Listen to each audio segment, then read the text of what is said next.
ಸುಮಾರು 6 ವರ್ಷಗಳ ಕಾಲ ಶಿವಕುಮಾರ್ ಅವರು ನಮ್ಮ ಪಕ್ಷದ ಅಧ್ಯಕ್ಷರಾಗಿದ್ದರು. ಈಗ ಮುಖ್ಯಮಂತ್ರಿ ಆಗಿದ್ದಾರೆ. ಅವರ ಪಕ್ಷದ ಅಧ್ಯಕ್ಷ ಸ್ಥಾನಕ್ಕೆ ಬಿ ಕೆ ಹರಿಪ್ರಸಾದ್ ಅವರು ನೇಮಕ ಆಗಿದ್ದಾರೆ.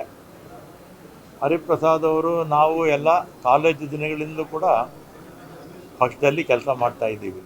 73ರಲ್ಲಿ ನಾನು ಗೌರ್ಮೆಂಟ್ ಸೈನ್ಸ್ ಕಾಲೇಜ್ ಸೆಕ್ರೆಟರಿ ಆಗಿದ್ದಾಗ ಅವರು ಶೇಷಾದ್ರಿಪುರಂ ಕಾಲೇಜ್ ಅಧ್ಯಕ್ಷರಾಗಿದ್ದರು. ಇಬ್ಬರು NSAಯಲ್ಲಿ ಇದ್ವಿ. ಆಮೇಲೆ ಯೂತ್ ಕಾಂಗ್ರೆಸ್ಸು, ಆಮೇಲೆ ಅವರು ರಾಷ್ಟ್ರ ಮಟ್ಟಕ್ಕೆ ಹೋಗಿದ್ರು.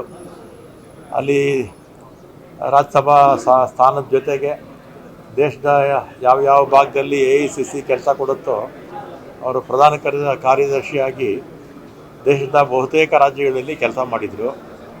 ಇತ್ತೀಚೆಗೆ ವಿಧಾನ ಪರಿಷತ್ಗೂ ಬಂದು ವಿಪಕ್ಷದ ನಾಯಕರಾಗಿದ್ದರು. ಮತ್ತು ಈಗ ಅಧ್ಯಕ್ಷರಾಗಿ ನೇಮಕ ಆಗಿದ್ದಾರೆ.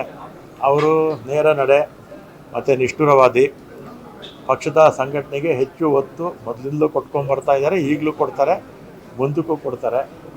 ಅವರ ನಾಯಕತ್ವದಲ್ಲಿ ಪಕ್ಷ ಬಲವಾಗಿ ಬೆಳಿಬೇಕು, ಬೆಳೆಸ್ತಾರೆ ಅನ್ನೋ ವಿಶ್ವಾಸ ನನಗಂತೂ ಇದೆ.